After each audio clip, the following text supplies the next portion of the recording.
السلام عليكم ورحمة الله وبركاته. السلام. الحمد لله وكفى والسلام على عباده الذين اصطفى أما بعد. الله تبارك وتعالى অশেষ মেহেরবানি দয়া যে রব্বে করিম আমাদেরকে ওনার মহান ঘরে হাজির দিবার তৌফিক দান করেছেন, আলহামদুলিল্লাহ। বিশেষ করে আজকে এই বিশেষ বরকতময় দিন, একই সাথে 10 মুহররম, আবার সাইয়্যিদুল আইয়াম ইয়াউমুল জুমআ, সাপ্তাহিক দিবস সমূহের শ্রেষ্ঠ দিন জুমার দিন, দুটিকে একত্রিত করে দিয়েছেন এবং আমাদেরকে সমবেত হবার তৌফিক দান করেছেন। মাওলা করিমকে খুশি করবার জন্য তার ইবাদতকে সর্বাগ্রে স্থান দিয়ে দুনিয়ার সমস্ত কাজকর্মকে পেছনে ফেলে রেখে আমাদেরকে আসবার জন্য যে তিনি সুযোগ দিয়েছেন, এই জন্য আবার শুকরিয়া আদায় করে আলহামদুলিল্লাহ। এই অবস্থাতে 10 মুহররম পৃথিবীর সূচনা লগ্ন থেকেই একটি বরকতময় এবং তাৎপর্যমণ্ডিত একটি দিন। সাইয়্যিদুনা হযরত আদম আলাইহিস সালাতু ওয়াস সালাম, আমাদের আদি পিতা আব্বাজান, আল্লাহ তাআলা নিজে সেই ইতিহাস বর্ণনা করলেন যে মানব জাতিকে আমি কিভাবে তৈরি করলাম, মানব জাতিকে কত ধাপে ধাপে আমি তৈরি করলাম, সর্বপ্রথম মানুষকে কিভাবে তৈরি করলাম, এগুলো বিস্তারিত বর্ণনা আল্লাহ তাআলা দিয়েছেন। وَلَقَدْ خَلَقْنَا الْإِنسَانَ مِنْ صَلْصَالٍ مِنْ حَمَإٍ مَسْنُونٍ,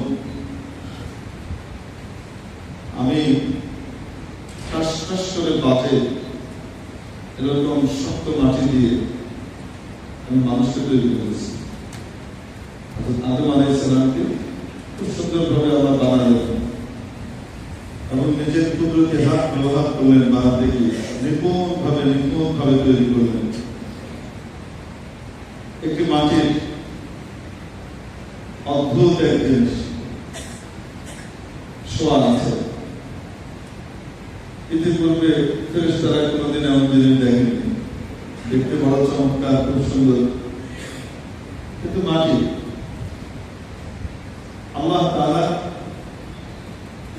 বলেন ওয়ানাফাখা ফীহি রূহ মিন রূহি, তার মধ্যে আল্লাহ তাআলা যখন রূহ পাঠিয়ে দিলেন, সাথে সাথে এই মাটি রক্ত, চামড়া, অস্থি মজ্জা বিশিষ্ট হয়ে গেল এবং সুন্দরভাবে নড়াচড়া শুরু করে দিল। চোখ খুলে মাটির তলা উঠে বসলেন। আল্লাহ তাবারক ওয়া তাআলা ওনাকে সমস্ত জিনিসের নাম শিখিয়ে দিলেন। একবার শুধু শিখিয়ে দিলেন, বাস মুখস্থ করে ফেললেন। ফেরেশতাদেরকে বললেন, বলো দেখি তোমরা আনবিউনি বিআসমাই হাউলা, তোমরা তো একে তৈরি করার আগে ভেবে দিয়েছিলে, তাহলে বলো দেখি এগুলোর নাম কি। ফেরেশতারা বলতে পারলেন না। তারা বললেন, আমরা তো অতটুকুই জানি, আমাদের রব আমাদেরকে যা শিখিয়েছেন, বেশি কিছু জানি না।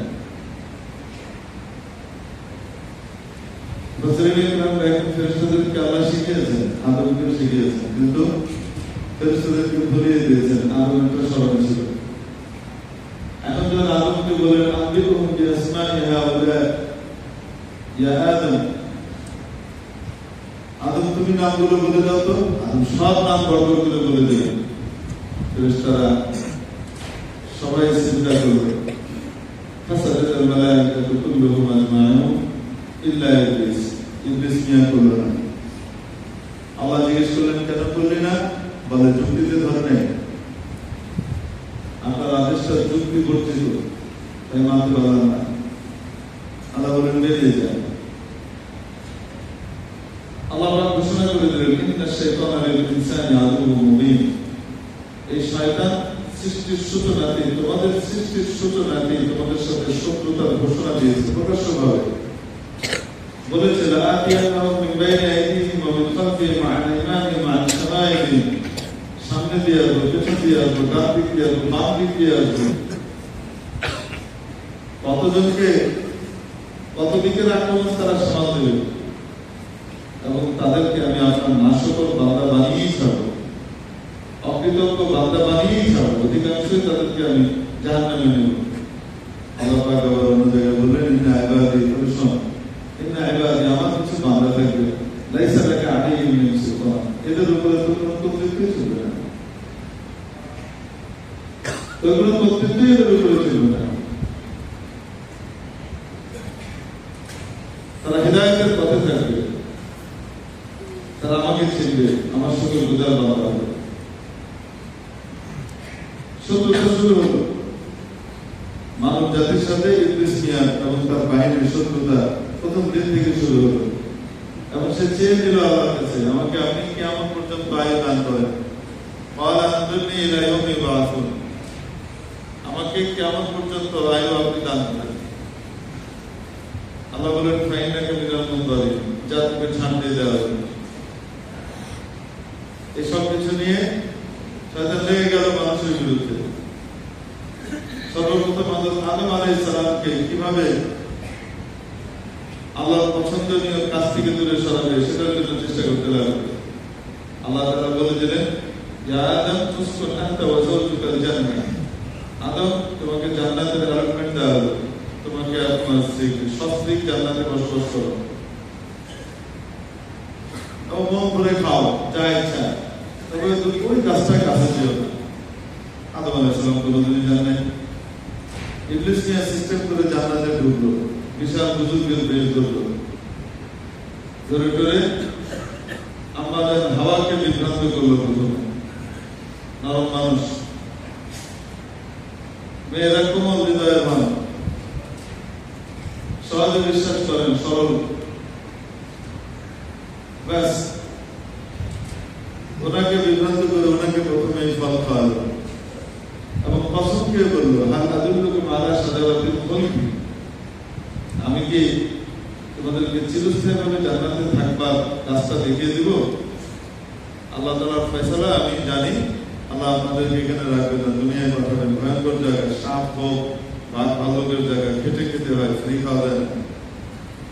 এখানে চাইলেই সব ইচ্ছা করার সাথে সাথে সামনে চলে আসে, যা মন চায় তাই আসে, দুনিয়াতে এরকম হবে না, আল্লাহ পাঠাবেন, আমি জানি। এই কথাটুকু আদম আলাইহিস সালামের মানে মা হাওয়াকে সে সত্য বলেছে।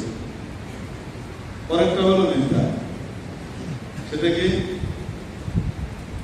তবে একটা রাস্তা আছে, ওই যে গাছটা নিষেধ করেছে, ওই গাছটার ফলটা খেলেই জান্নাতে চিরস্থায়ী হওয়া যায়, এবং আল্লাহর নামে কসম খেল। জান্নাতে কেউ আল্লাহর নামে মিথ্যা কসম খাবে, এটা তো মা হাওয়া কল্পনাই করতে পারবে না, জীবনে দেখেনি না মিথ্যা কথা কি জিনিস, মিথ্যাই দেখেন নাই জীবনে কোনোদিন। সেখানে আবার মিথ্যার উপরে কসম, ইবলিস নিয়া কথা বিশ্বাস করে প্রথমে ফল খেলেন। ঠান্ডা করে বলেন, এবার আপনি তো চিরস্থায়ী হয়ে গেলেন, এখন বাবা জানকে চিরস্থায়ী বানানোর ব্যবস্থা নেন, নাহলে উনি তো চলে যাবেন দুনিয়ায়, আপনি এখন মা হাওয়া উঠে পড়ে লাগলেন কিভাবে খাওয়াবেন। একবার দুইবার খাওয়াতে পারেন না, তৃতীয়বার সর্বত্র সিস্টেম করে খাওয়াই দিচ্ছি, আমার স্বামী যত জানাতে থাকতে হবে। যখন এসে নিয়ে বলছে যে এরকম এরকম আমি বিশ্বস্ত সূত্রে খবর পাইছি, বাবা আমাকে বলছেন খবরদার এই বিষয়ে লাইন বিশ্বাস করবেন না, ততক্ষণ তো খাওয়াই বলছে, প্লিজ খবরদার বিশ্বাস করবেন না, ইংলিশ না, ভালো ইংলিশ বেশি না, দেখতে খুব খুব সুন্দর ভালো।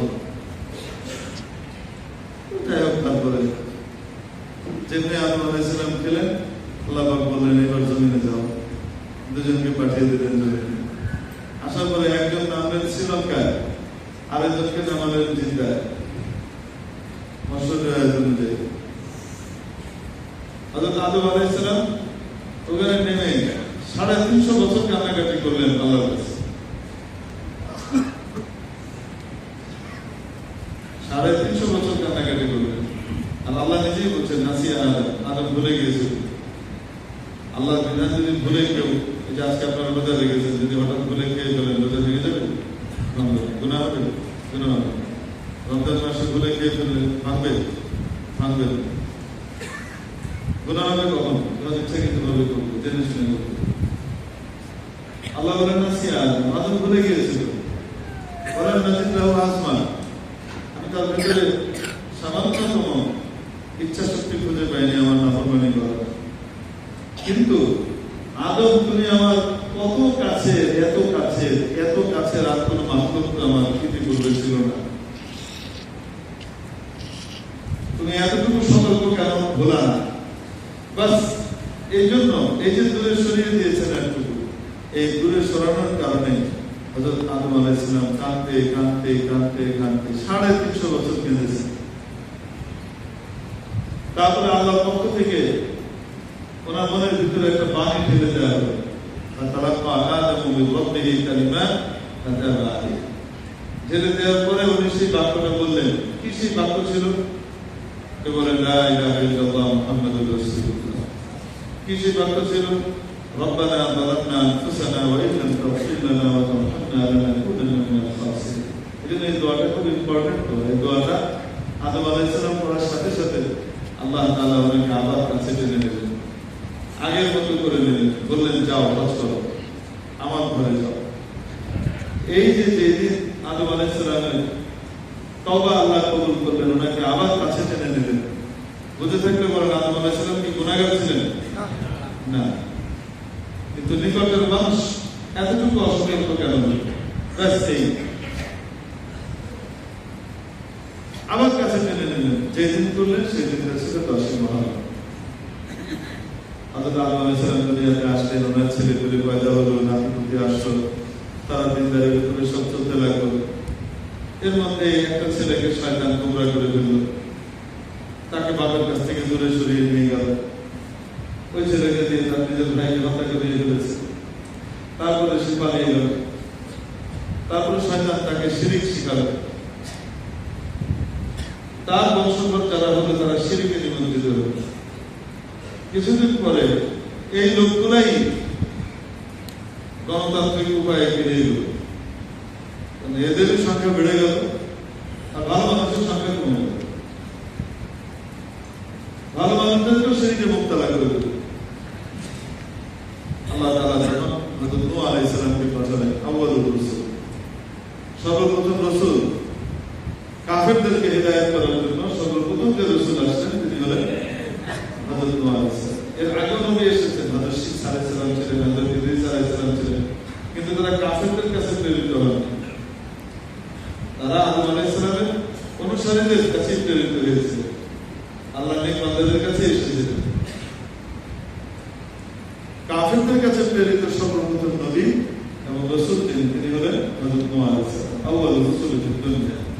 হযরত নূহ আলাইহিস সালাম আসলেন, 950 বছর মেহনত করলেন। 950 বছর মেহনত করার পরেও মাত্র 80 থেকে 82 জন মানুষ ওনার কথা কবুল করল, বাকি সব নাফরমান। এবং ওনাকে অনেক কষ্ট দিল। এক পর্যায়ে উনি বদয়া করে দিলেন, ফুল কোর্স বদয়া। আল্লাহ পাক বললেন অপেক্ষা করো, নৌকা বানাও, জাহাজ বানাও, ওয়াসনাইল ফুলকা বিআয়ুনিনা, আমার তত্ত্বাবধানে জাহাজটা বানাও, আমার তত্ত্বাবধানে। আমি সরাসরি দিক নির্দেশনা দিব জাহাজটা কেমন হবে, ওয়াহিনা, এবং আমার প্রত্যাদেশ অনুসারে। আসলে ওয়ালা তুফাতিবনি বিল্লাযিনা যালামু, এই কাফেরদের যারা আছে এদের ব্যাপারে আর কোনো সুপারিশ তুমি করবে না। জানি তোমার মন নরম, তুমি বদয়া করেছো ঠিকই, কিন্তু আবার কি করবে? সুপারিশ করে দিবে, আল্লাহ মাফ করে দেন, হেদায়েত দেন, আর কিছুদিন সময় দেন, এগুলো তুমি বলবা, খবরদার আর কোনো সুযোগ নেই। ইন্নাহুম মুগরাকুন, সবগুলো ডুবে মরবে। নূহ আলাইহিস সালাম নৌকা বানান, জাহাজ বানান, আর ওরা টিটকিরি করে। মাশাআল্লাহ, নূহ একদিন তো মনে করতেন বুঝেছিলেন, আমরা দেখি আকল পুরাই গেছে, আপনার পুরো টুকুই তোমার মাথায় দেওয়া যাচ্ছে। ব্যবসা কি? তো তোমার জাহাজটা কোথায় চলবে গো? মরুভূমিতে তো না, পানি নেই এখানে, মরুভূমিতে তোমার জাহাজটা চলবে। দেখি নূহের পাগলামি দেখো।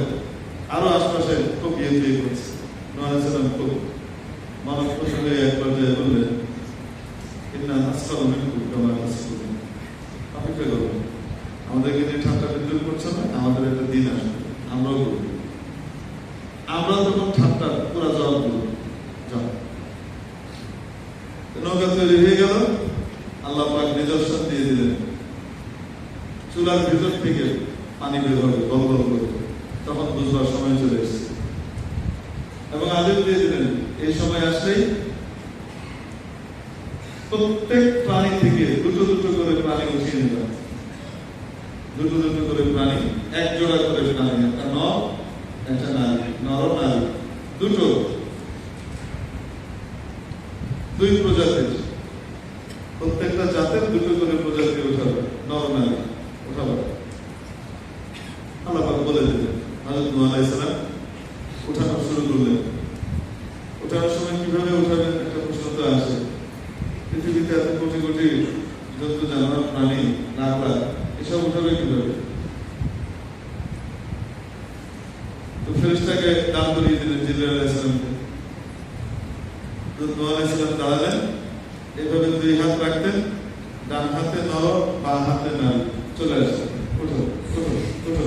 প্রত্যেক প্রাণী সব ছুটে নূহ আলাইহিস সালামের কাছে চলে আসছে, এক এক জোড়া জোড়া করে। এখন সব উঠছে, উঠে পড়েছে।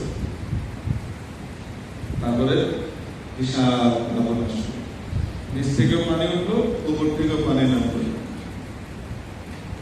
আল্লাহু আকবার। একটা 40 দিন, একটা 6 মাস, 6 মাস পর্যন্ত পৃথিবীর কোন মাটি দেখা গেল না, গোটা পৃথিবী তলিয়ে গেছে। একটা এলাকা না, যেটাকে মহাপ্লাবন বলে, এবং সব ধরে ভূত হয়ে গেল, শুধু নেককাররা বেঁচে আছে। আল্লাহ তাবারক ওয়া তাআলা অনেক পরে পৃথিবীতে সর্বপ্রথম একটা পাহাড়ের চূড়া প্রকাশ করলেন, মানে পানি একটু কমা শুরু হলো, একটা পাহাড়ের চূড়া প্রকাশ করলেন, এবং সেই পাহাড়ে গিয়ে নূহ আলাইহিস সালামের নৌকা গিয়ে ঠেকলো। ওই পাহাড়ের নাম ছিল জুদি, কোরআন শরীফে আল্লাহ বলেছেন। জুদি পাহাড়ে গিয়ে নূহ আলাইহিস সালামের তরি ঠেকলো। এই 6 মাস পরে মানুষ কি করলো? নতুন করে পৃথিবীতে আবার করা শুরু করলো। এজন্য হযরত নূহ আলাইহিস সালামকে সেকেন্ড আদম বলা হয়, দ্বিতীয় আদম। পৃথিবীকে যখন হযরত আদম আলাইহিস সালাম আবাদ করেছিলেন, পরবর্তীতে মানব জাতির সূচনা হয়েছে হযরত নূহ আলাইহিস সালাম এবং তার অনুসারী যারা ছিলেন তাদের মাধ্যমে। এজন্য আমরা নিশ্চিতভাবে বলতে পারি আমরা সকলেই নেককার মানুষের বংশধর। নূহ আলাইহিস সালামের সাথে যারা ছিলেন তাদের বংশধর, নাকি না? আরেকটু উপরে গেলে বলতে পারি আমরা আদম আলাইহিস সালামের বংশধর, নবীর পুত্র, কিন্তু অনেক দূরে।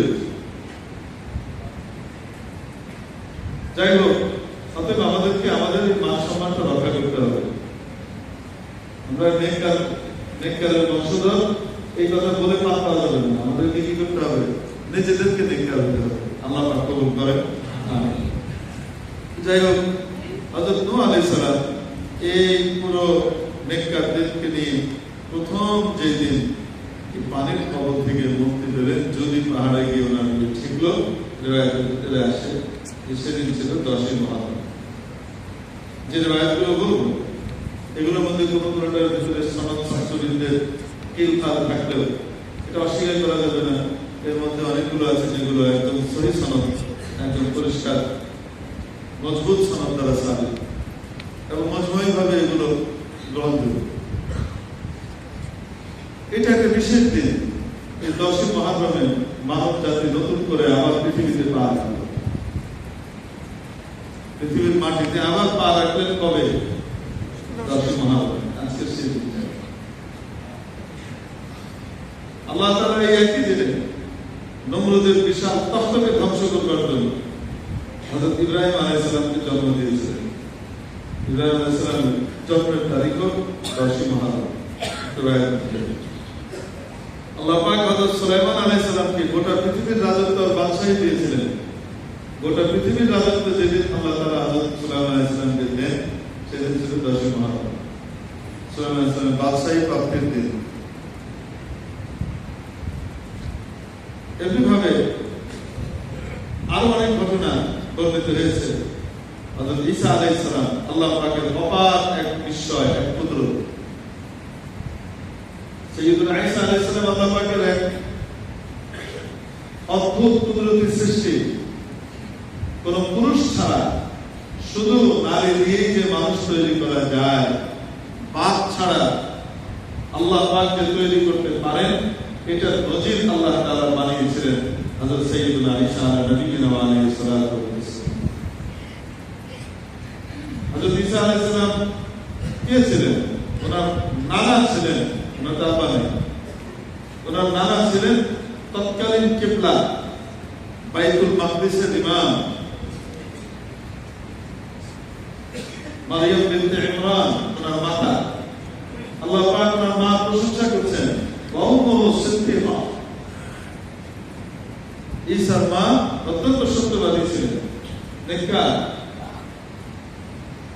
এবং পুরো জন্ম বৃত্তান্ত আল্লাহ তাআলা কোরআন শরীফে লম্বা চওড়া ভাবে সূরা মারিয়ামের ভিতরে ব্যাখ্যা করেছেন, বর্ণনা করেছেন ধারাবাহিকভাবে কিভাবে আমি মারিয়ামকে গর্ভধারিণী বানালাম, গর্ভবতী করলাম, এবং কিভাবে তার থেকে ঈসাকে আমি পয়দা করলাম। এটি ছিল আল্লাহ তাআলার অদ্ভুত এক সৃষ্টি। জন্ম নেওয়ার পরে যখন লোকালয়ে এসেছেন, তখন মানুষজন অপবাদ দেওয়া শুরু করে দিল। আর আল্লাহ তাআলা আপনাকে আবার বলে দিয়েছিলেন, কোনো কথা বলবো না, তোমাকে যে কিছু বলবে তুমি বলবে আমি রোজা। ওই সময় রোজাদার কথা বলতে পারবে না, শুধু একটা বলতে পারবে আমি রোজাদার, আমি রোজা, আমি রোজা, এটাই বলবে।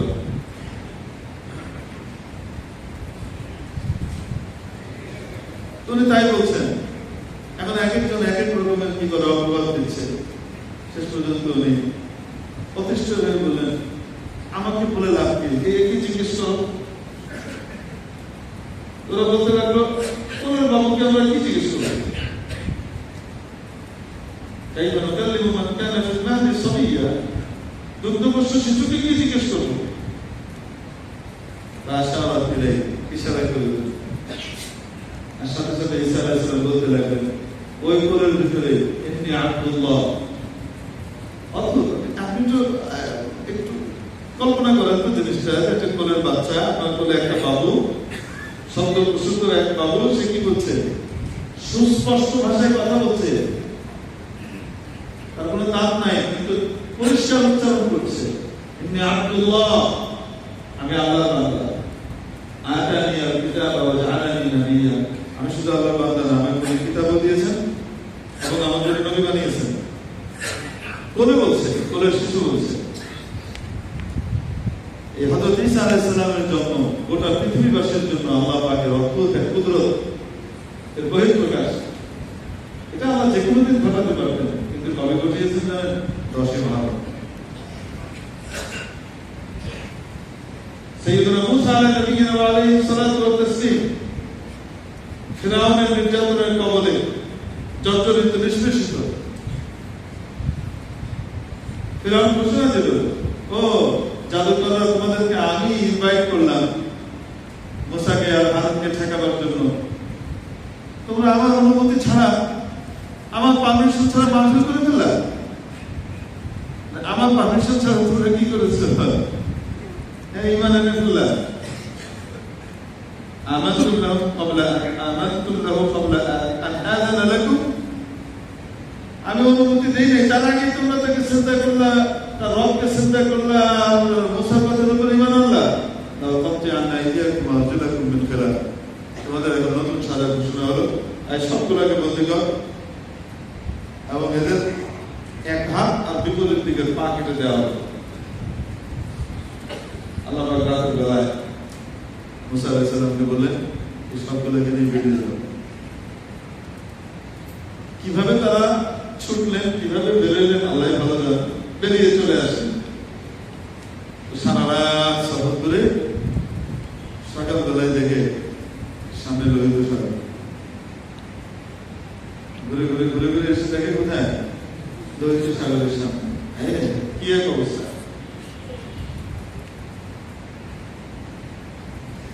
উম্মত তো দায়ী ছিল না, ইমান দুর্বল।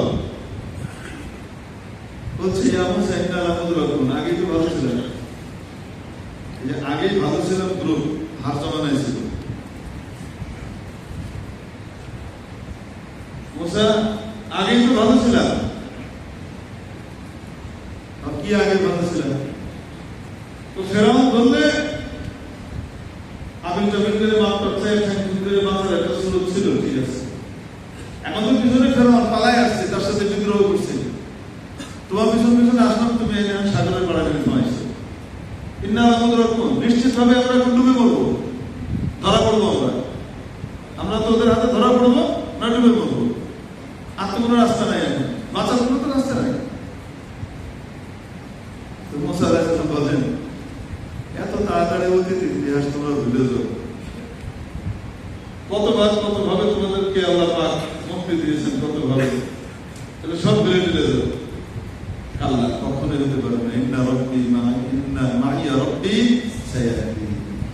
আমার সাথে আমার রব আছেন, আমার সাথে আমার আল্লাহ আছেন, কেউ লাগবে না, কেউ লাগবে না। এটা হলো ইমানের চেতনা। এই কথা যেদিন হযরত মুসা আলাইহিস সালাম বলছেন, সেদিন 10ই মুহররম, আজকের চেতনা। ইন্না মাইয়া রব্বি, আমার সাথে আমার রব আছে। আমার রবের বিধান বাস্তবায়ন করতে গিয়ে সারা পৃথিবী যদি আমাকে বয়কট করে দেয়, সারা পৃথিবী থেকে যদি আমি বিচ্ছিন্ন হয়ে যেতে হয়, হয়ে যাব, কিন্তু আমি আমার আল্লাহ বিধানের সাথে পরামর্শ করব না। আমার সাথে আমার রব, আমার রব আমার সব। নিয়ে আমাকে রাস্তা দেখাবো। আল্লাহ বললেন,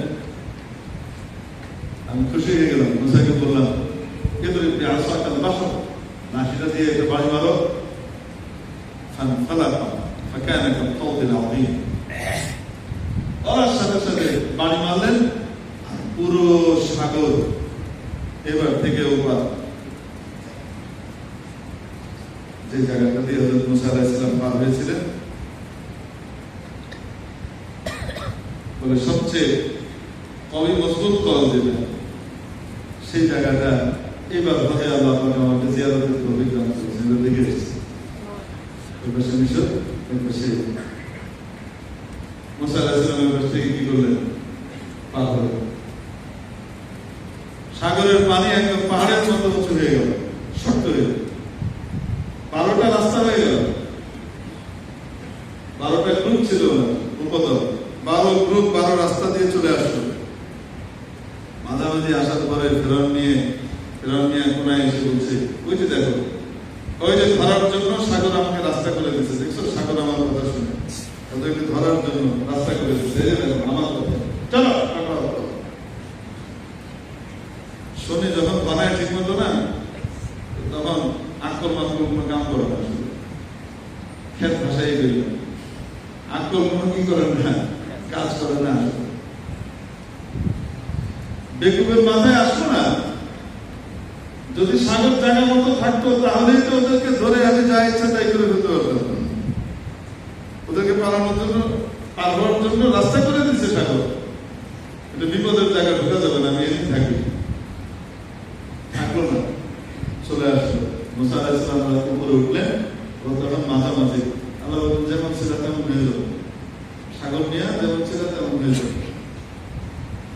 লক্ষ লক্ষ কোটি টন পানির চাপে এক একটা চিড়ে চাপটা হয়ে গেছে। কিন্তু আল্লাহ বলেন, ফেরাউনকে আমি, তার শরীর আর দেহটাকে আমি বাঁচাই দেব। মিশরীদের উন্নত প্রযুক্তি ছিল, তারা মমি করতে পারত। ফেরাউনের আগ থেকেও তারা এই প্রযুক্তির অধিকারী ছিল, কিন্তু ফেরাউনকে মমি করা হয়নি। ফেরাউন আর অন্য মমির ভিতরে পার্থক্য হলো, ফেরাউনের শরীর মমি করা না। এইভাবেই স্বাভাবিকভাবে আল্লাহ বলেন, ফাল-ইয়াওমা নুনাজ্জিকা বিবাদানিকা লিতাকুনা লিমান খালফাকা আয়া। আজ আমি তোর শরীরটাকে বাঁচিয়ে রাখবো, শরীরটাকে আমি ছেড়ে দেব, এভাবেই রাখবো যেন তোকে দেখে অন্যরা শিক্ষা নিতে পারে। ফেরাউনের দেহ এখনো মিশরে কি আছে, সংরক্ষিত আছে। ওকে খাস ভাবে যে বিশেষ জায়গাতে রাখতে হবে, বিশেষ পরিবেশে রাখতে হবে, এটার প্রয়োজন নেই। ওকে যদি আপনি নিয়ে এসে বাংলাদেশেও রাখেন, খোলা ময়দানে বাইরে নিয়ে রেখে দেন, তাও বুঝবে না। অন্যান্য মুমিন এগুলোকে যদি আপনি আবার নির্ধারিত পরিবেশের বাইরে নেন, থাকবে না, নষ্ট হয়ে যাবে। কোথায় রাখবেন না, ফেরাউন কোনোদিন নষ্ট হবে না। ওকে আল্লাহ রেখে দিয়েছেন দেখানোর জন্য, এই দেখো মহাকবিশ, এইরকম যে হবে তার পরিণতিও তাই হবে। আল্লাহ রসুলের বিরুদ্ধে যে যাবে তার পরিণতিও ওরকমই ভয়ঙ্কর। আমি আল্লাহ আল্লাহ বানান মুসা আলাইহিস সালামের পুরো বাহিনী এবারে পার হয়ে আসে। এবারে পার হয়ে আসার পরেও এদের ভিতরে আলোচনা, মানে মনে হচ্ছে কি যায় অদ্ভুত একটা। আল্লাহ পাক কোরআনের বিশাল অংশ জুড়ে এদের বিবরণ দিয়েছে। চোখের সামনে এত বড় মুজিজা দেখলো। মুসা আলাইহিস সালাম এনাদেরকে ফিরআউনের হাত থেকে এই পাশে নিয়ে আসলেন, যে জায়গাটায় আনলেন এই জায়গাটার নাম মাতানা, এই পাশে নিয়ে আসলেন। চোখের সামনে ডুবে পড়তে দেখলো সবাইকে। তারপরে এদের ভিতরে গুঙ্গা চলছে, কানাঘুষো করছে, দুইটা সবাই পড়েছে, ফিরআউন পড়েনি। আবার আসবে, ও আবার ফিরে আসবে, ফিরআউন মরতে পারবে না। ফিরআউন আবার কি করবে? ফিরে আসবে, মরতে পারবে না। এই আলোচনা চলছে। আবার কেউ কেউ বলছে মুসার সব কথা এখন আস্থা রেখো না, বলা যায় না কিভাবে ফিরআউন রাষ্ট্র করে। আমরা চলে দেখি নাই ফিরআউন করছে। মুসা আলাইহিস সালামের কান পর্যন্ত এই কথা যাওয়ার পরে মুসা আলাইহিস সালাম বললেন, কি এক বাহিনী নিয়ে আসি খোদা, আল্লাহ তুমি ফিরআউনটাকে একটু দেখা দাও তো, ওই যে মরছে, ও যে মরেছে এটা একটু দেখিয়ে দাও এদেরকে। আল্লাহ পাক ফিরআউনের লাশ ভাসালেন এবং তীরের দিকে নিয়ে আসলেন। এরা চোখের সামনে দেখলো ফিরআউন নিয়ে মরেছে।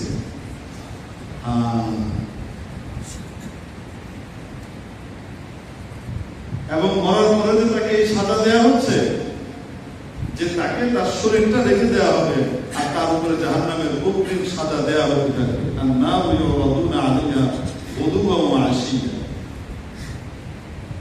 ফিরআউন আর ফিরআউনের বাহিনীকে প্রতিদিন জাহান্নামের মুখোমুখি করা হয় সকাল বিকাল।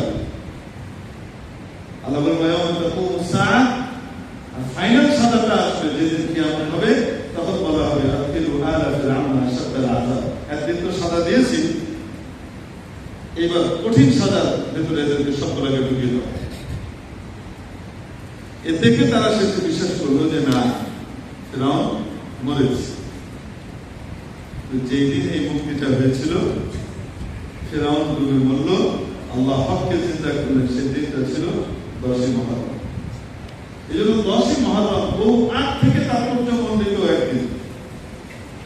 নবী পাক সাল্লাল্লাহু আলাইহি ওয়াসাল্লামের উপরে রোজা ফরজ হওয়ার আগ পর্যন্ত রমাদানুল মুবারকের রোজা এই 10ই মুহররমের রোজা রাসূলের উপরে ছিল। নবীজি রাখেন, রমাদানের রোজা ফরজ হওয়ার পরে এই রোজা বাদ দিয়েছে। রাসূলুল্লাহ সাল্লাল্লাহু আলাইহি ওয়াসাল্লাম যখন মদিনা শরীফে হিজরত করলেন, এসে দেখলেন যে ইহুদিরা রোজা রাখছে। নবীজি জিজ্ঞেস করলেন, তোমাদের এই রোজাটা কেমন রোজা? এই রোজা তো আমরা রাখি, তোমরা কিসে রাখো? আজকের দিন তো আমাদের মুসা আলাইহিস সালাম ফিরআউনের হাত থেকে নিষ্কৃতি পেয়েছিলেন, এই জন্য মুসা আলাইহিস সালাম শুকরিয়া আদায় রোজা রাখতেন, তাই আমরাও শুকরিয়া হিসেবে রোজা রাখি। রাসূলুল্লাহ সাল্লাল্লাহু আলাইহি ওয়াসাল্লাম বলেন, নাহনু আহাক্কু ওয়া আউলা বিমূসা মিনকুম। মুসার সাথে অধিক সম্পর্ক তোমাদের চেয়ে আমার এবং আমাদের বেশি। আমরা মুসাকে যথাযথভাবে কি করি? সম্মান করি এবং যথাযথভাবে মুসাকে আমরা মানি, কিন্তু তোমরা মুসাকে কিভাবে মানো না, নিজেদের মন মতো মানো। নবীজি বললেন, তোমরা সবাই রোজা রাখো, সাহাবীরা রোজা রাখলেন। তখন রমজানের রোজা ফরজ হয়ে গেল। পরে রমজানের রোজা ফরজ হওয়ার পরেও নবীজি বললেন, কি করো? রমজানের রোজা ফরজ হওয়ার পরেও 10ই মুহররমের রোজাটা বন্ধ ছিল, তোমরা রোজা রাখো, এই শুকরিয়া রোজা রাখো, আমরাও রোজা রাখবো। তবে কিছুদিন পরে সাহাবীরা রাসূল সাল্লাল্লাহু আলাইহি ওয়াসাল্লামকে বললেন, ইয়া রাসূলুল্লাহ, এই দিনটাকে তো ইহুদিরা বিশেষভাবে সম্মান করে, ইহুদি এবং খ্রিস্টানরা। আপনি তো তাদের বিরোধিতা করতে বলেন। নবী সাল্লাল্লাহু আলাইহি ওয়াসাল্লাম বললেন যে হ্যাঁ,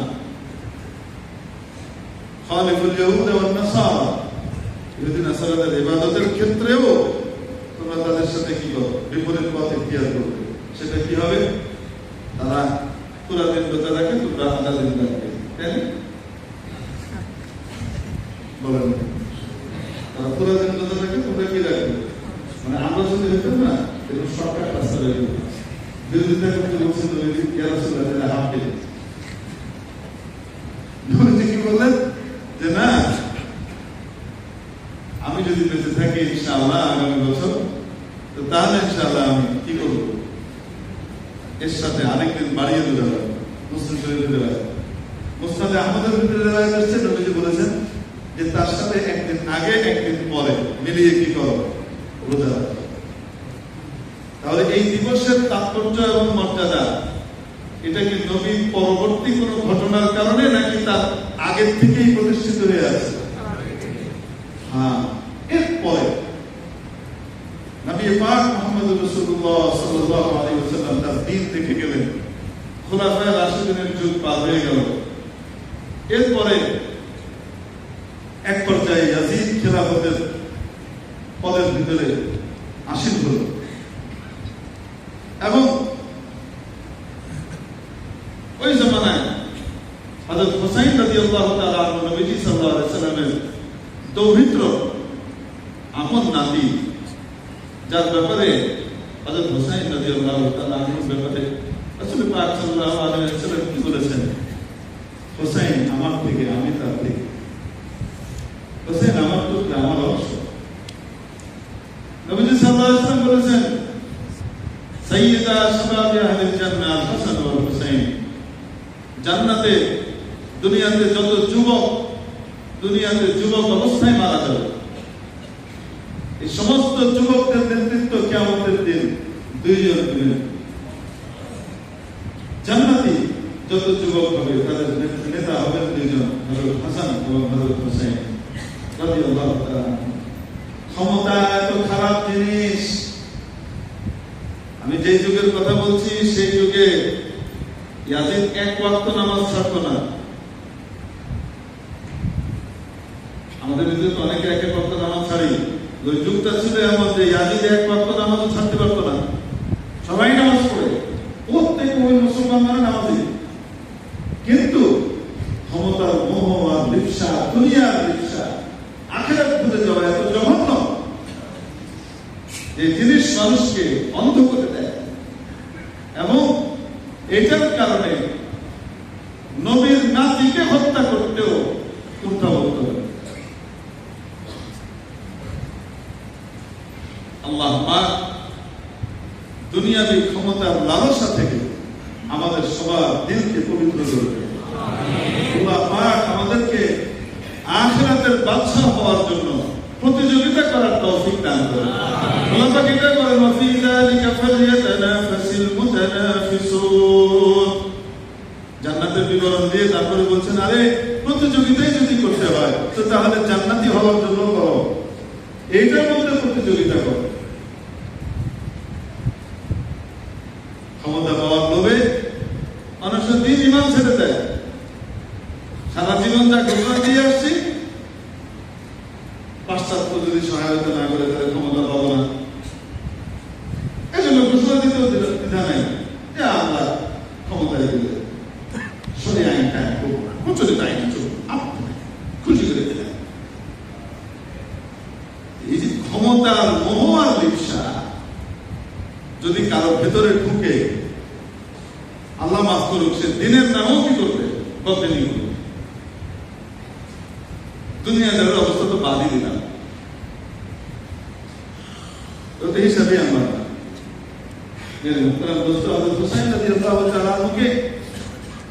পরিস্থিতিটা এমন ছিল, মুসলিম খিলাফত দুই ভাগে বিভক্ত হয়ে গেল।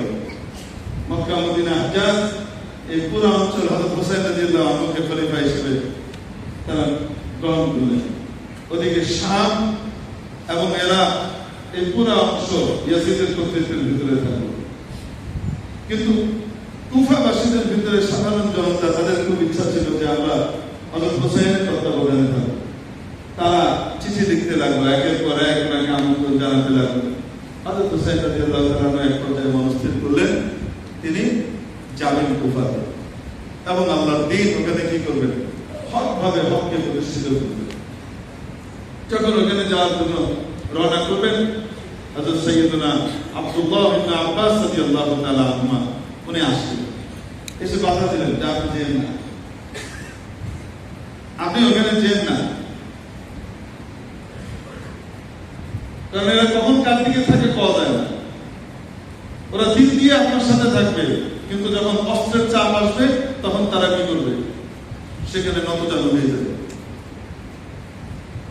যখন রাষ্ট্রীয় কোপ তাদের উপরে আসবে তখন তারা নতজানু হয়ে যাবে, তখন কিন্তু আপনার সাথে থাকবে না, আপনি যেন না। উনি বলেন আমি তো সিদ্ধান্ত নিয়েই ফেলেছি, আমি যাবো, এবং আমি একটা স্বপ্ন দেখেছি, সেই স্বপ্নের ব্যাখ্যা হলো আমাকে যেতেই হবে, আমি যাবো।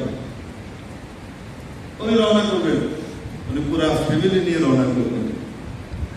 যখন রওনা করে একটা জায়গা পর্যন্ত আসলেন, হযরত ইবনে আব্বাস রাদিয়াল্লাহু তাআলা আনহু আবার আসলেন, এসে বললেন আমি আল্লাহর দোহাই দিয়ে বলতেছি আপনি যেন না, যদি আপনি জানেন তাহলে ফ্যামিলি নিয়ে যেন না, এদেরকে রেখে দেন, আগে আপনি যান, যেটাই হোক। পুরুষের সাথে আচরণ একরকম, আমরা চাই না কোন অর্বাচনের কারণে আলে বাইতের নারীদের কি হোক, হেনস্থা হোক, আপনি নিয়ে না। কিন্তু হযরত হুসাইন রাদিয়াল্লাহু তাআলা আনহু হকের প্রতি, ওনার সাথে যারা আছেন নারীরা, ফ্যামিলির লোকরা, তারা কেউ ওনাকে ছেড়ে আসবে না, না আপনি যেখানে যাবেন আমরা সেখানে যাবো, আর আপনি যদি না যান আমরাও যাবো না, কিন্তু আপনি গেলে আমরাও যাবো। আল্লাহু আকবার, কেমন সেটা? একসাথে রওনা হলেন। আল্লাহু আকবার। তখন কুফার যে গভর্নর ছিল, সেই গভর্নর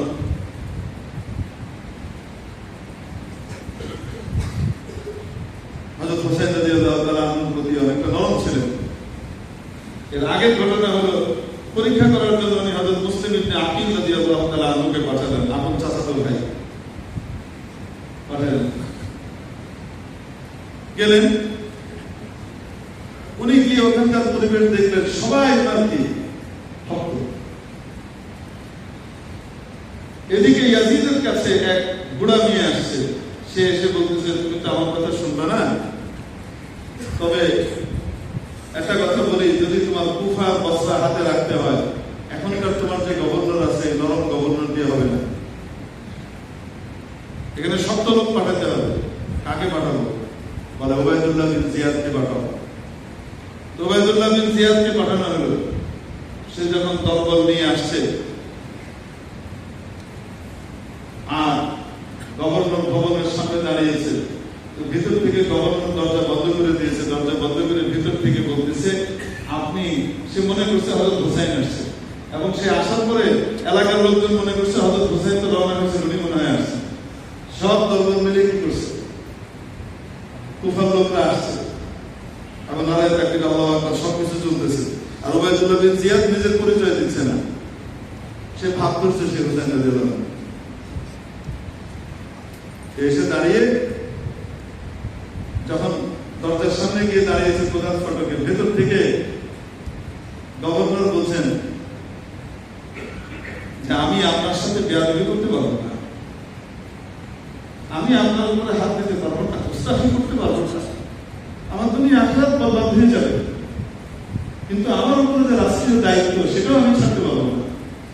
অতএব আমি দরজা বন্ধ করে রেখেছি, দয়া করে আপনি নিজ থেকে আপনার জায়গায় চলে যান, আমি এখান থেকে আমার মতো ছাড়তে পারবো না, আমি আপনার সাথে বেয়াদবি করতে পারবো না।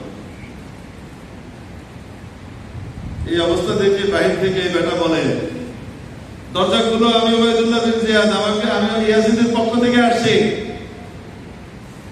আমি হোসাইন না। এই কথা শোনার পরে যে এতক্ষণ নারায়ে তাকবীর দিতেছিল, সব আস্তে আস্তে সরে গেছে। হায় হায়, তার পিছনে থেকে করা হতো, কিন্তু নারায়ে তাকবীর দেখলে তো মারতে নাই, বুঝে শুনে যেতে সব সরে গেছে। দরজা খুলে দেওয়া হলো, সে ভিতরে ঢুকে প্রথমে গভর্নরকে বদলি করছে। তুমি কেন নম্রতা দেখাই না? এখন সে নিজে গভর্নর হলো, আমি হলো, মসজিদে গিয়ে এখানে দাঁড়িয়ে এভাবে সকলকে একত্রিত করে তলোয়ার দেখিয়ে হুমকি দিয়ে আসলো, আমার কথা অনুযায়ী যে চলবে না, এই তলোয়ার দিয়ে তার ফয়সালা হবে। সাধারণ মানুষ চুপচাপ বসে থাকলো। ওদিকে আমাদের হুসেন রাদিয়াল্লাহু আনহু রওনা হয়ে গেছেন, কারণ এখান থেকে হযরত মুসলিম ইবনে আকিল যে বিশাল সংবর্ধনা পেয়েছিলেন এটার খবর পাঠিয়ে দিয়েছেন, কুফাবাসী আপনার জন্য পাগল, আপনি চলে আসেন। ওদিকে রওনা হয়ে গেছেন।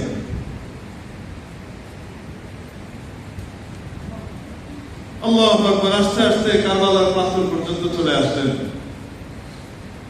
ফুরাত নদীর তীর পর্যন্ত চলে আসলেন। আর উবাইদুল্লাহ বিন জিয়াদ একের পর এক বাহিনী পাঠাতে লাগলো। প্রথম বাহিনী যারা গেল তাদের নেতাও ওনাকে বললেন যে আপনি আর সামনে এগিয়ে না, আমি আপনার সাথে লড়াই করব না। দ্বিতীয় বাহিনী পাঠিয়ে নেতৃত্ব আবার চেঞ্জ করে দিল। এখন লড়াই চলছে, পানি বন্ধ, লড়াই চলছে। একদিকে ৭২ জন আর একদিকে ১২,০০০। সাথে সঙ্গীরা যারা ছিলেন পুরুষ তারা তো নিহত শহীদ হয়ে গেলেন, কিন্তু সাইয়েদনা হযরত হুসাইন রাদিয়াল্লাহু আনহুর কাছে কেউ আসে না। ওরা আশপাশ দিয়ে ঘুরে, কিন্তু ওনার গায়ে হাত দিবে এই হিম্মত কারো নাই। সীমা জওশান খবিশ নরপিশাচ সাইয়েদনা হুসাইন রাদিয়াল্লাহু আনহু শহীদ হলেন। এরপরে ওনার মাথা আলাদা করে আহলে বাইতের নারী এবং শিশুদেরকে সহকারে ইয়াজিদের দরবারে পৌঁছানো হলো। হযরত হুসাইন রাদিয়াল্লাহু আনহুর মাথা কল্লার সামনে রাখা। আহলে বাইতের নারী যারা ছিলেন তাদেরকে সম্মানের সাথে সে রাখলো, ভালো জায়গাতে যেগুলো ব্যবস্থা করলো, কিন্তু হাতে একটা ছুরি ছিল ইয়াজিদের। সে ছুরি দিয়ে ঠোঁটে এরকম করে লাগিয়ে বলছে, কেন আমার সাথে লড়াই আসলা, কেন জিন্দগিটাকে শেষ করলা, তুমি তো আমার প্রিয়ই ছিলা। যখন এখানে ছুরি লাগিয়েছে, উপস্থিত একজন সাহাবী ছিলেন, উনি বলছে দাঁড়াবে। তুই বললেন, খবিশ, ছুরি সরা। আমি নিজের চোখে দেখেছি রাসূল সাল্লাল্লাহু আলাইহি ওয়াসাল্লামের ঠোঁটের ভিতরে নিজের ঠোঁট দিয়ে চুমু দিলেন। ইয়াজিদ বলল, তুমি যদি নবীজির সাহাবী না হইতা তাহলে আজকে তোমার কল্লা উড়াই দিতাম। ওই মজলিসের ভিতরেও ইয়াজিদের এলাকায় থাকতো, কিন্তু তারপরেও আহলে বাইতের ইজ্জত নষ্ট হবে এটা কখনোই করেছে। সাইয়েদনা হুসাইন রাদিয়াল্লাহু তাআলা নিজের জিন্দেগি দিয়ে দিলেন, কেন? নবীর চেতনাকে বাস্তবায়ন করবার জন্য। আজকে যারা হযরত হুসাইন রাদিয়াল্লাহু তাআলার মহব্বতে আমরা হায় হাসান হায় হোসেন করে বুক চাপড়াই, তাজিয়া বের করি, ঢাক ঢোল পিটাতে থাকি, সন্ধ্যা পর্যন্ত বিভিন্ন কাজ করতে থাকি, নাকারা বাজাইতে থাকি, তারা হযরত হুসাইন রাদিয়াল্লাহু তাআলা নবীজির মহব্বতে পড়ে। কিন্তু তাদেরকে আমি আহ্বান করবো, তোমরা একটু নবীজি সাল্লাল্লাহু আলাইহি ওয়াসাল্লামের চেতনার দিকে তাকাও, যে চেতনাকে বাস্তবায়ন করবার জন্য হযরত হুসাইন রাদিয়াল্লাহু তাআলা শহীদ হয়েছিলেন, রক্ত দিয়েছিলেন। সেটা কি? হযরত আবু সাঈদ খুদরী রাদিয়াল্লাহু তাআলা আনহু বলেন, রাসূল পাক সাল্লাল্লাহু আলাইহি ওয়াসাল্লাম কারো মৃত্যুকে কেন্দ্র করে এইভাবে বুক চাপড়ে আহাজারিকারী এবং যারা এই আহাজারি শুনে তাদের উভয়ের উপরে লানত করেছেন, অভিশাপ দিয়েছেন। একবার রাসূল পাক সাল্লাল্লাহু আলাইহি ওয়াসাল্লাম এক জানাজায় গেলেন, সেখানে গিয়ে দেখলেন যিনি মারা গিয়েছেন তার জন্য বিশেষ পোশাক, কালো পোশাক, শোকের একটা পোশাক তারা পরেছে এবং শোকের পোশাক পরে বিশেষভাবে শোক প্রকাশ করছে তারা। রাসূল পাক সাল্লাল্লাহু আলাইহি ওয়াসাল্লাম এত রাগান্বিত হলেন এবং বললেন যে তোমরা কি ইসলামের ভিতরে জাহিলিয়াতকে আবার টেনে আনতে চাও? জাহিলি যুগে এগুলো করতো মানুষ। এবং এত রাগান্বিত হলেন এবং বললেন যে আমার ইচ্ছা হচ্ছে যে আমি তোমাদের উপরে অভিশাপ দিই। এই কথা শোনার সাথে সাথে সমস্ত লোক গিয়ে তাদের কাপড় চোপড় চেঞ্জ করে স্বাভাবিক কাপড় পরে আসে। এই জন্য শোক প্রকাশের জন্য বিশেষ প্রকার পোশাক পরে কাজ করা, এটা নবী সাল্লাল্লাহু আলাইহি ওয়াসাল্লামের চেতনার সম্পূর্ণ বিরোধী। এই ধরনের আহাজারি করা, এটা নবী সাল্লাল্লাহু আলাইহি ওয়াসাল্লামের চেতনার সম্পূর্ণ বিরোধী। যে তাজিয়া মিছিল হতে থাকে, যারা করেন তারা বড় মহব্বতের সাথে করেন নিঃসন্দেহে, কিন্তু অজ্ঞতার কারণে তারা জানেন না এই তাজিয়া মিছিলের ভিতরে কি হয়। কারো কারো আকীদা এটাও থাকে যে একটা পর্যায়ে হলো হুসাইন রাদিয়াল্লাহু আনহু রূহ এখানে আসে, এই জন্য এটার পিছনে অনেক নজর নিয়াজ দেয়, অনেক সময় অনেক খাবার দাবার ইত্যাদি পেশ করে। গায়রুল্লাহর জন্য এই সমস্ত জিনিস উৎসর্গিত হওয়ার কারণে এগুলো হারাম, এই জিনিস খাওয়া এগুলো হারাম, যেগুলো ওই তাজিয়ার ভিতরে তাজিয়ার সামনে পেশ করা হয়। বহুবিধ কুফরি এবং শিরকি কর্মকাণ্ড এর ভিতরে একত্রিত হয়ে যায়, আমার ভাইরা না বুঝে পারে। যে শিরক, যে বিদআত, যে জাহিলি যুগের কুসংস্কারকে ধ্বংস করবার জন্য কোন আপোষ করেননি হযরত হুসাইন রাদিয়াল্লাহু তাআলা আনহু, নিজের জীবনটা দিয়ে দিলেন। যেই নবীর দ্বীনকে বাস্তবায়নের জন্য জীবন দিয়ে দিলেন, সেই নবীর দ্বীন বিরোধী কর্মকাণ্ড ওনার ইন্তেকালকে কেন্দ্র করে শোক প্রকাশ করে যে কাজ আমরা করি, এটা ওনার শাহাদাতের সাথে তামাশা এবং ঠাট্টা বিদ্রুপ ছাড়া কিছু না, কিন্তু আমরা বুঝি না। আল্লাহ পাক আমার সেই ভাইদেরকে ফিরে আসবার তৌফিক দান করেন, তাদেরকে সুন্দরভাবে বুঝাবার তৌফিক আমাদেরকে নসিব করেন। ঝগড়াঝাটি মারামারি নয়। আপনি আমি যেমন এগুলা করি না, কেন করি না? নবীকে মহব্বত করি, হযরত হুসাইন রাদিয়াল্লাহু তাআলা আনহুকে মহব্বত করি, কেন করি না? যারা করে তারা মনে করে আমরা মহব্বত করি, কিন্তু ভুল পথে মহব্বতটা করছে। আল্লাহ পাক তাদেরকে বুঝবার তৌফিক দান করেন, তাদের পর্যন্ত সহি মেসেজ পৌঁছানোর তৌফিক আমাদেরকে নসিব করেন। আলহামদুলিল্লাহ, আমি আপনাদেরকে আল্লাহর শুকর আদায় করে বলতে পারি যে আমি যখন প্রথম আসি এখানে 2008 সালে, তখন এই জোহর থেকে নিয়ে এই রাস্তা আসাদ এভিনিউ, এই মাথা ওই মাথায় আসাদ গেট থেকে শুরু করে আপনার সেই মোহাম্মদপুর একদম বাস স্ট্যান্ড পর্যন্ত চারিদিক থেকে এত মানুষ আসতেন, এবং সেটা একদম মাগরিবের পর পর্যন্ত চলতো। এর রাস্তা ঘাটে গাড়ি ঘোড়া সব বন্ধ, এই অবস্থা ছিল। আলহামদুলিল্লাহ, আইমাই মাসাজিদ, ইমাম সাহেবান, খতিব সাহেবান তাদের মসজিদের মিম্বর থেকে এই সমস্ত হক আদায় করেছেন, মানুষকে বুঝিয়েছেন। আলহামদুলিল্লাহ, আল্লাহ পাকের এই দাসও এখানে অনেকবার বলার তৌফিক আমার নসিব হয়েছে, এবং যারা এগুলোর নেতৃত্ব দিতেন করতেন, এইখান থেকে এরকম অনেক মানুষ এই ভুল পথ থেকে তওবা করে ফিরে এসেছেন। এখন আলহামদুলিল্লাহ অনেক কম, এখন বলতে গেলে নাই, আগের তুলনায় যদি ধরেন তো এখন নাই। নাহলে জোহরের সময় আপনি নামাজ পড়বেন, আসরের সময় আপনি নামাজ পড়বেন, সুবহানাল্লাহ, সে সত্যিকার ধুমধাম ধুমধাম ধুমধাম ধুমধাম চলতেছে, একদম পাঠায় করতেছে। কেন করতো? না বুঝে করতো। যারা ছেড়ে দিয়েছে, কেন ছেড়েছে? বুঝার পর ছেড়ে দিয়েছে। যারা এখনো ছাড়েনি, তাদেরকে এই বিদআত থেকে ফিরে আসবার জন্য দাওয়াত দেওয়ার দায়িত্ব আমার। হযরত হুসাইন রাদিয়াল্লাহু তাআলার প্রতি প্রকৃত ভালোবাসা আর মহব্বত হলো যে দ্বীনকে জিন্দা করবার জন্য উনি নিজের কল্লা দিয়েছেন, আপোষ করেন নাই। সেই দ্বীনকে জিন্দা করবার জন্য আমরা চেষ্টা করব, যথাযথভাবে ঠিক রাখবো, সমস্ত রসুম এবং বিদআত থেকে নিজেদেরকে দূরে রাখবো।